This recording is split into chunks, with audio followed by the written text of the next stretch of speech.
Hey everybody, Dr. Rick Wallace here dropping in on you. I hope everything's going well on this first day of the new calendar year.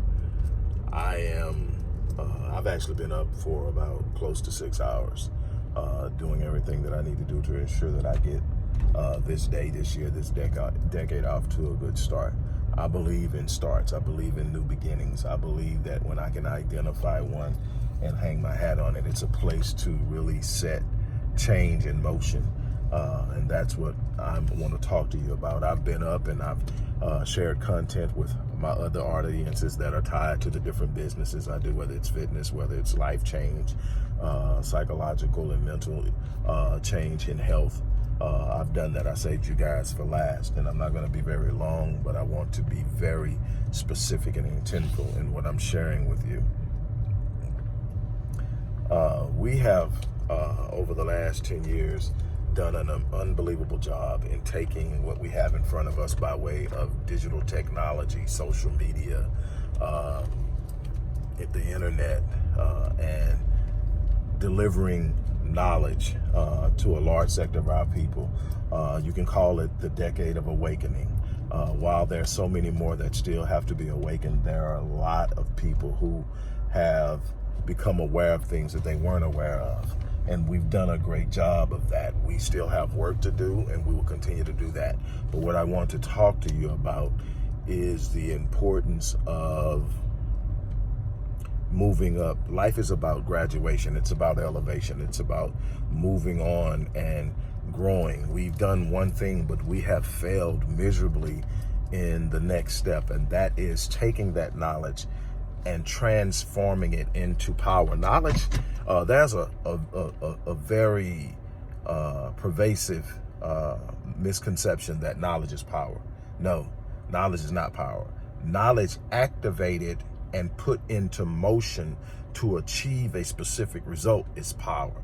It's not until it's activated, it's not until it's applied that it becomes knowledge. Knowledge applied is power, not just simply knowledge, static or static knowledge.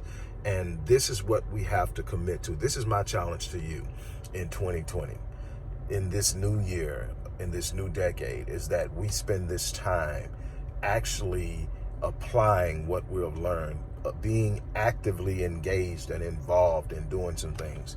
I shared maybe a video or two ago some snippets of the work we do in the community. I'm not real big on filming the work I do because the work I do is authentic and it's about the people I'm helping and not about proving I'm helping to other people. But it's a couple of people reached out to me and said, hey, look, if there's any way that you can do this. So I found some people who had filmed some work that we had did. It's never hardly me, and it's never me asking for it to be done. It's simply not how I operate, but I found got the guys to put it together, and it's me and some of the men that we work with. Is some lock-ins we did, it's some work I do with children at the Promising Youth Alliance, some other things, and you get to see that work. That's applied. That's me taking what I've learned as a behavioral scientist and actually going in and putting in the work. That's me properly, effectively socializing young black males, properly engaging and providing identity to young black females. That's the work we've got to do. That's the work we're committed to. That's the work Mary and I are committed to. We're rising to the occasion. I'm excited about a lot of things that happened. Just a heads up. You're going to get a lot more engagement for some people who are willing to come on and talk to you about what they're doing, about how I've been involved in what they're doing. And we're going to share with you how you get involved. It's important that we do that. I was contacted, and this is like really exciting for me.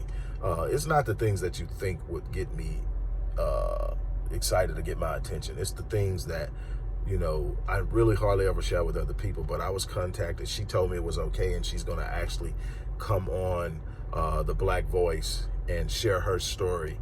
And I told her I would provide the proper covering, but maybe you remember the story I did about Deanna Elliott and the young lady who became overwhelmed and dropped her son off at a hospital and ended up with charges and a whole bunch of things, and how everybody was ready to drag her without ever asking the question about whether she had the right access to the resources she needs, because if you haven't handled or dealt with a special needs child, you're not even in a position to judge it.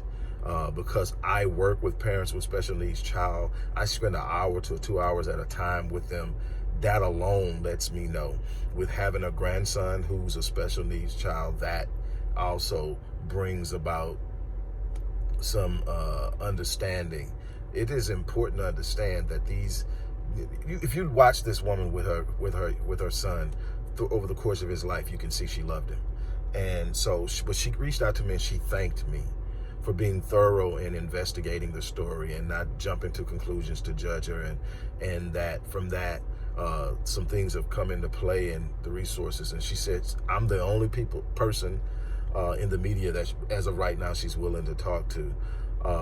And my thing is, I just want her to have even more access. She's still dealing with some of the issues as far as the legal issues, but those look like they'll eventually resolve themselves, and we want to be a support to that. We want to give them a chance to be what they can be as a family, but we have to understand the challenges that our families are out there having as Black families. With that being said, I'm going to move off of that, but we've got to get more actively involved. We've got to do a better job. 2020 has to be the year that we go from all of the knowledge that we love talking about and sharing and challenging each other on and debating each other on and taking positions and all of that on, and ask ourselves, how are we putting it into work? Who are we behind? Who are we willing to jump in and support? Who has a plan? Who's putting the plan to work? If not, or am I willing to create a plan? Am I willing to get out there? Something has to be done beyond the knowledge. We have to start activating power by applying knowledge. It's that simple. That's the challenge that I'm going to put on you today. Go out there and make something happen.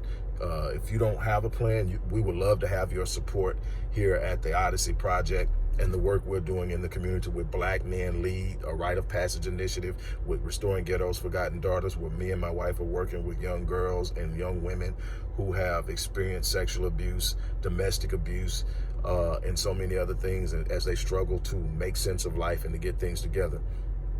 I am calling on you to be a tool and an instrument that allows us to empower. We're asking for your support, or get out there and make something happen on your own. As long as you can sit up and say in yourself that you are personally contributing to the empowerment of our people, how you do it and with whom you do it or for whom you do it is really up to you, but we've got to make some things happen.